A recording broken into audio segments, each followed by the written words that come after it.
Well, after giving myself something good to watch, it's only fitting I share some misery with a really, really bad movie. That's right, it's time for Rollergator.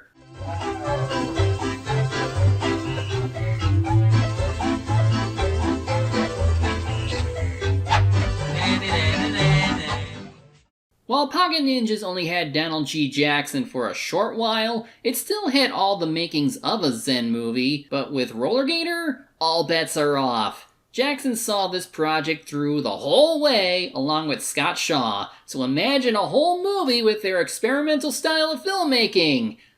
Or not. Going off a website about Scott Shaw, and for this movie, things started after Jackson was fired from Pocket Ninjas.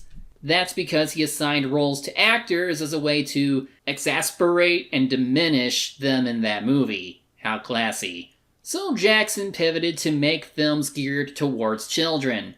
Rollergator was the first, and it was also inspired by the Rollerblade 7 because of course it is. But anyway, despite Jackson's history, this movie does not follow the Zen filmmaking formula. There was a screenplay by Mark Williams, but it is still a script-based cinematic experiment, whatever that means. I will be bringing up more details from this site, as it's really all I have regarding this movie's production. It's also hard to come across the movie in full without having to watch it through riff tracks or otherwise. So I'll be heavily editing this thing in case of possible copyright issues. Otherwise, let's roller boogie with Rollergator. We open at a theme park in Southern California and...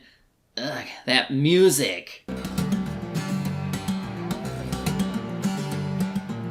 If you end up watching this movie, that jingle will drone on for almost the entire movie. Also, this whole movie is done guerrilla style, meaning the movie had no permits to film on locations. I'd almost compare this to Mega 64's blank in 5 minutes videos, but this is even worse when whatever effort was there went to effects. Anyway, there's this woman in sunglasses who's just walking, as if to say they just grabbed whatever footage they can. How you doing with that Huh? It's a bad sign when we can't distinguish the main characters from the background ones. This movie is about an hour and 20 minutes long, yet these first few minutes just have our characters meandering around with no purpose. And you can barely hear what they're saying over the guitar riff. Anyway, we're at a beach with a lady about to go swimming and a woman dressed like a ninja holding a gun. They both see each other but don't react or anything. One of them just sits down, listens to the radio. Damn it, Wade! Wow, we're not even 10 minutes in and he's already shot himself from boredom. So this woman is called PJ, played by Sandra Schuker. She hears the faint cries for help from this one cave and goes to check it out. Ninja Lady does nothing, despite being part of the plot. You're getting warmer! How do you know that? Are you like Murphy? Also, this looks very unsafe. One false move and you're hitting your head on those rocks. Guess this is the time to meet our star. What's up? What are you? I could ask that same question about you. The acting in this movie is even worse than in Pocket Ninjas. And apparently, this thing is 12 years old and not a baby. And just to sample the banter they have... What are you doing here? What does it look like I'm doing? The electric boogaloo? I'm hiding. That's what I'm doing. Who are you hiding from? They have as much life and energy as Kevin Costner in Waterworld. My boat. To summarize, he's mean and keeps insulting the woman who's bothered to help. But then he learns about the lady ninja nearby and explains that he had to run away from people like her, because she wants to make him into a circus freak or something. Thus he begs for help from PJ, and she agrees so long as he behaves himself. Lady Ninja finally gets off her perch to go looking for the woman, who's now carrying the little puppet around, and suddenly she's roller skating with him in her backpack. How did she get away from the ninja? Well, she is following the two on a skateboard. She tries stealing the little guy, but fails big time. Now they're back at the theme park. Huh? Ah! Goodbye! By the way, this is one of the few times where the guitarist takes a break before having to go back to supplying the music. Why did they need to be heard in almost every scene? Were they being paid the most out of everyone here? Anyway, that one guy we kept seeing is named Chico, played by Joe Estevez. He's the owner of this carnival, and he's trying to tell off his nephew, who's called Reggie, I think. But Reggie brings up a talking gator, and this makes Uncle happy. Well, we'll make you in charge of the hot dog.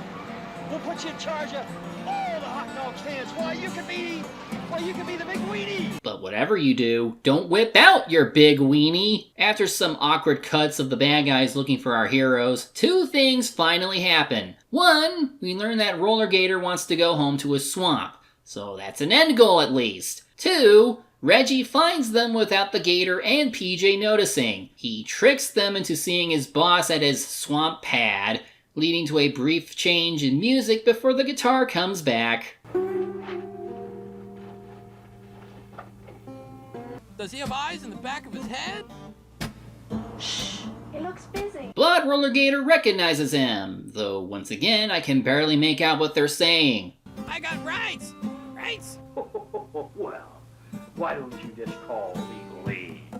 Oh, or better yet, why don't you call Gatorade? Bad joke! Also, Powerade for life. Chico tries to talk down Rollergator to at least make an offer. Okay, but one false move, and you'll learn these jaws can do more than rap. You better not pull a rapping dog on me. And before I continue, I want to point out that according to the Scott Shaw website, the little gator was not voiced by Donald Jackson. It was just some production assistant who worked for him and Shaw at the time. Also, since PJ's actress was younger than 18, her mother would be on set during filming. Maybe she's also there to keep Jackson in check? Because he deserves that scrutiny given how he acted in Pocket Ninja. Reggie tries hitting on her. I hope they're around the same age because that's creepy otherwise. Rollergator, or rather Baby Gator, I don't care at this point, only agrees to accept the offer if they give him a bed, jacuzzi, a red Ferrari, and cable. I'll give you everything you want. You just get the old John Hancock on you. Nice to see diplomacy at work. Until Rollergator mentions how he'll be the only gator with a carnival named after him. Chico doesn't take this well, then...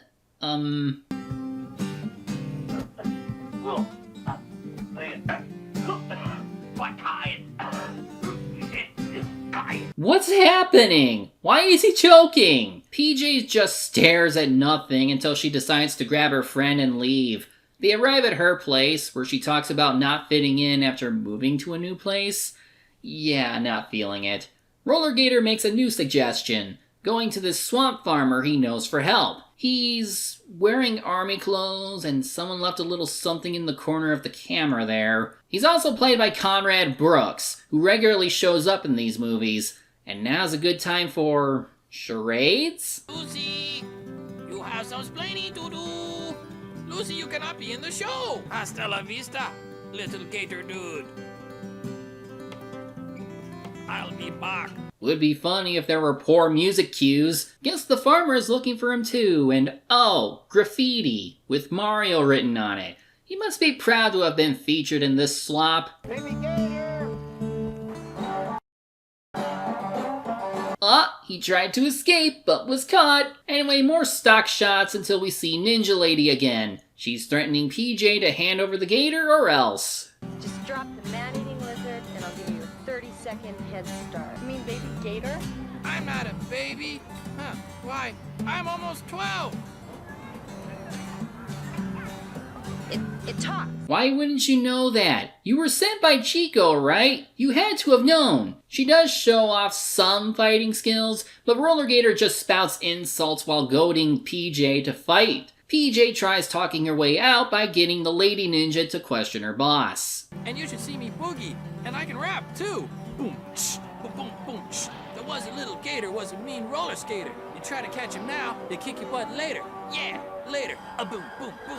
Who did it better, him or Jimmy King? There was a little gator, was a mean roller skater. You try to catch him now, they kick your butt later. Yeah. And I agree with PJ. This little puppet couldn't hurt anyone, much less 50 people. It takes showing the ninja lady how adorable he is to stop working for Chico. I guess even a character named Dark Ninja has standards. I'm a karate instructor. Wait, she's not the same lady from before? Well, damn. Anyway, she agrees to teach PJ how to defend herself, while Chico is busy operating his business. Guess he's having money problems or something. The gator, it's the talking gator. It's my only hope. Well, if someone had just given him what he wanted, you wouldn't be in this situation. Back to our heroes, just skating around, doing nothing of importance. Is that the Los Angeles River? They banner and banner and banner. Oh, I'm sorry. I was just so bored from waiting for something to happen that I got working on something else. That's how drawn out this movie is. Barely anything happens. Well, I'm a mean motor gator, a rock and roller skater. Try to catch me now, I'll kick your butt later. Damn it, Wade! Then the actual Dark Ninja finally shows up on her skateboard and chases our heroes. Then this one random lady decides to help by shooting a slingshot at the ninja. Is she a new character now? Well, thanks for your help. My name's PJ. I'm Slingshot.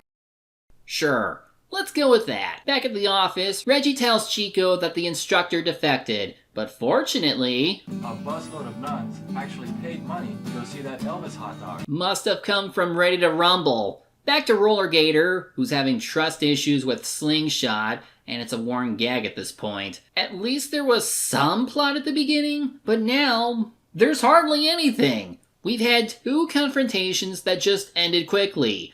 You know, things are bad when even pocket ninjas did more to show off any kind of action. The swamp farmer is still lost and hasn't done jack shit.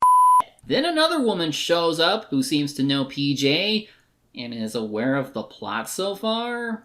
Did PJ say why she was in danger? Well, I mean, she did say something, but it didn't make any sense. Sorry. This is one of the hardest films I had to sit through, and it's not even the Riff Tracks version. That one at least has jokes, while I'm struggling to hear what these characters are saying. Oh, and to no one's surprise, this friend was actually the Dark Ninja, who steals Rollergator. Don't ask how she changed so quickly, cause she a ninja. But haha, she got tricked as well because the bag has vegetables inside. Now we see some woman pushing a baby carriage while skating. Then the funniest thing happens. Let's grab that baby carrot.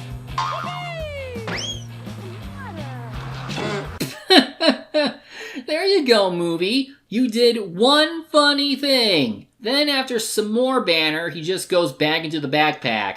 Back at the office, Chico is talking to a frog man that is clearly reused from the Frogtown movies.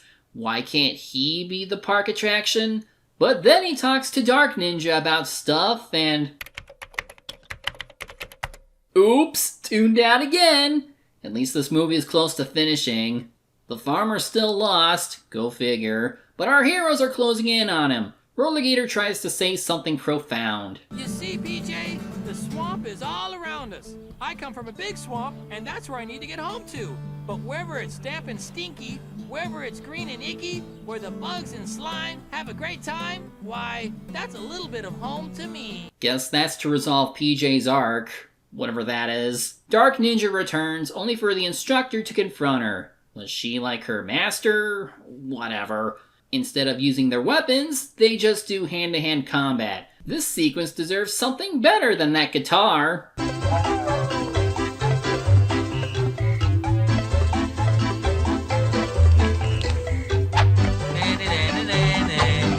Hey, it's more than this movie deserves. Slingshot comes to save the day as Dark Ninja was about to cut down our heroes. Farmer finally shows up to reclaim his little gator, and they have an emotional farewell. I'm not joking, this is how it ends. What a happy moment this is.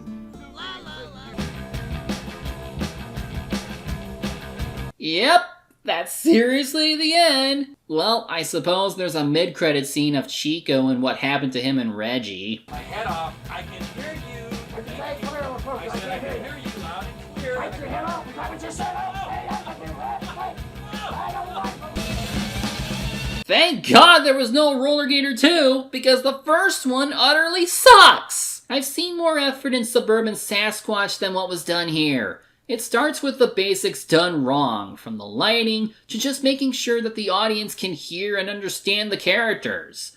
Instead, the music just overpowers the dialogue and pretty much everything else. The story is basic enough in that a little baby gator wants to go home while avoiding the evil carnival boss, yet there's so much padding, bad jokes, and banter to remind you that this movie should have lasted a half hour at most. And with one-dimensional or annoying characters, this is the, with no exaggeration, worst movie I've ever seen. It's something you point to for what not to do in filmmaking, because even the other movies I've seen, even Food Fight, had something to cling to. According to the Scott Shaw website, Jackson ended up destroying the Rollergator puppet, while the actual movie is still on YouTube. But its best version is the Riff Tracks one, because you have good jokes to carry you through. I am aware that this has gained a cult following, and if by chance you do like this movie for how bad it is, good on ya. Again, I like Suburban Sasquatch for how bad and campy it is. But this isn't it. Watch at your own risk. I'm the Media Hunter. Media is my prey, and reviewing them my way.